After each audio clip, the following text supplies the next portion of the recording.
Sunday nights on HBO, not just about ballers and Game of Thrones, which we discuss at length here on the Rich Eisen Show. Insecure is on Sunday nights at 10:30 p.m. Eastern Time, currently in Season 2. And one of the actors from that hit show is Jay Ellis. Good to see you here in studio, sir. Yeah, How are man. you? I'm good, man. Thanks for having me. I'm doing fine. We have to talk first things first. Yep. Describe for my radio audience what you are wearing up top. It does look like I came as a referee for you, man. Do like, I know. I think you work with the NFL every once in a while. I do. Yes, I do. I heard that, and so I just thought, maybe I would just be real official today. Okay. Yeah. Like an actual official. Yeah, like an NFL referee. Or I mean, sometimes college hoops. College, yeah. Wear that too. Yeah. And what do the NBA guys wear? Oh no, they wear like a gray shirt. Yeah, right? they do the gray thing. Well, they don't wear the zebra stripes anymore in that. But I appreciate the spirit in which man. Just, flag on the play. Just thought I'd call it out. I appreciate that. Crazy, Very good. Do you have an NFL team that you are a fan of, Jay? I am a Niner fan. Why would you pause? Why would you say that hesitantly? It's been rough. It's been rough. Listen, I love my team though. My dad grew up in Northern California and he was a Niner fan. Where in Northern California did you grow up? Sacramento. Okay. So I've been a Niner fan ever since. So I think of Jerry Rice and Montana and Steve Young and just all those amazing years. Sure. Or Jim Harbaugh and Kaepernick. Harbaugh, who we never should have let go, and Cap, who I think was a phenomenal player that just got put in a system that didn't work out for him after Harbaugh left. Multiple systems, by the way. Unfortunately, right. Hopefully they'll get it right. Yeah, I mean, look, I'm a Michigan guy, so you guys are doing your great. Loss is my cousin thrill. Playing. My cousin plays at OU, and I think they're playing Michigan. I think I'm going to Michigan actually to see a game this year. Are you serious? Yeah, my cousin is starting receiver at the University of Oklahoma. Shout out Jordan Smallwood, wherever the cameras are. No kidding. Yeah, and I think they're playing at Michigan. I don't think that maybe not this year. Could be maybe future years. Maybe next year. But so like you said your cousin's playing for Oklahoma? Yeah. He's a receiver. He's a senior this year. Yeah. That's great. And you have some college hoops background, correct? I played college basketball. By play, I mean I set the bench and practice a lot. How tall are you? I'm about 6'3.5", 6'4". Okay, somewhere in there. All right. Yeah. And so, what were you, a shooting guard, point guard? Yeah, I was a 2. Where? But I couldn't shoot, man. My handles were bad. I could D up. That was really all it was. Well, I mean that's useful. That's helpful. That'll keep you on the floor. Yeah, wouldn't it? Yeah, I mean it'll keep you on the bench. Where did you play your college hoops? I played at Concordia University in Portland, Oregon. Okay. Yeah. So there was no big dancing for you. Nah, essentially. No. I thought, for a long time, I thought I had those dreams that I would go to the next level, and I was like, you hear all these stories of guys who come out of D3 schools and D2 schools, sure, and they get a shot. Yeah, that wasn't me. That didn't happen for you. No, that wasn't me. I was really good at cheering my teammates on. Was there anybody that you played against that did move on or anything like that? Did you ever have any games? We played 1 year. We played against Dunleavy. In a preseason scrimmage thing, which was pretty amazing because that kid against was Duke. That kid was Hold on a second. But I was at a previous school before that, so that's a whole different story. Okay. But that was pretty amazing. But everybody I played with, most people went and played in Europe. Most people went and played overseas. And now you're on Insecure on HBO. Jay Ellis joining me here on the Rich Eisen Show. Now, you interned with the Portland Trailblazers. And possibly the worst time in Trailblazer history. Okay, so when was this? 03, 04. Mo Cheeks was the coach. They were the Jailblazers. In one season, so I interned in the PR department, which this was a crash course in PR and spin and press releases and constantly apologizing for what other people had done. But this was what I was learning as a senior. Yeah. So in one season, Stoudemire's house got broken into and someone left a half a pound of weed at his front doorstep while the team was out of town and the cops showed up. Bonzi Wells proclaimed himself the Kobe stopper, to which Kobe dropped 40 points on him every single game. Shout out to Kobe for that. And then Rasheed Wallace, Bonzi Wells, Reuben Patterson, and one other player got arrested driving from Seattle after a game when the Sonics were still up there. They drove home and got arrested for smoking, of course. All I could imagine is the doors opening, smoke just billowing. Like Cheech and Chong or something like that. It had to be, man, sure. with those guys.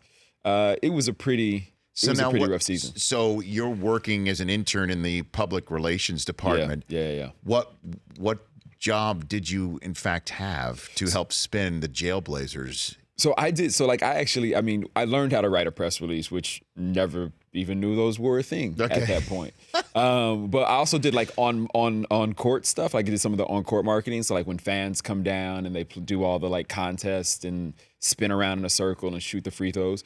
But the PR stuff was literally, post game they have the interview room. Yeah. Like my job was literally to go get players and bring them to the interview room. By the way, like every single player after the game was like in the locker room trying to light a blunt. And like these dudes, like I felt so bad. Maurice Cheeks was such an amazing coach. And these were great players, but like they were just out of control. And like these dudes would literally be in the locker room, like stripped down and changing already. And be like, hey, so we just got to take you into the room for a second and just do this interview. Yeah, I'll be in there in a minute. Okay, Mr. Wells, sir. I mean, what could you say? This dude was like 6'8" and made $20 million a year. How was she? Was he good to deal with? She was cool. She was Rashid. Both teams played hard. Both teams play hard. That's great. Both teams play hard. I mean, Rashid was Rashid. That was who he was. But he was a good dude. I mean, I think there were a lot of eyes on those guys at the time, and they were young, and there was a lot of pressure, and they didn't want anyone telling them how to do it. That's funny. I just saw Ellis of Insecure on HBO Sunday nights, 10:30 p.m. Eastern here on the Rich Eisen Show. I just saw Bonzi Wells at the Big Three playing the Big Three, Cube's Big Three League in Staples. Yeah. Brockman, I'd forgotten he called himself the Kobe Stopper. The Kobe Stopper. Yeah, so did Ruben Patterson, right? Also thought he was a Kobe Stopper. And Kobe showed them. Yeah. I mean, I think he like literally dropped 40 on them like every single game. Like for that entire season, he dropped like 40. Well, really forever. But he dropped like 40 something on them like every single game. That had to be a head slap moment in the PR Oh department. my God. There was also the year that KG won MVP and had a triple double. I will never forget this. This dude had a triple double halfway through the second quarter, and it was the most amazing thing to watch. It was insane. KG, yeah. Now he's on TNT with his swear button and doing all that stuff. And so your dad being from Sacramento, leading you to the 49ers, how come you're not a Kings fan? No. We didn't do the Kings. You drew the line at there? No. We just. So what? So We are didn't you get Clipper crazy. or Laker? What are you here in this town? I don't know, man. You're either one? You know what it is? You know what it the is? J. Ellis fandom is up for grabs right now? It is. Here's my thing. I was a Kobe fan and still am, and wish he would come back. If I would love to watch him play until he literally couldn't, until they were wheeling him around, he couldn't walk anymore. But I was a Kobe fan, so that I think that by proxy made me a Laker fan. Blake Griffith is from Oklahoma, so I've been a fan of his ever since high school and college. Right. So I guess I'm a Clipper fan. So how'd you get into acting then? How'd you get to this point where you are in your career?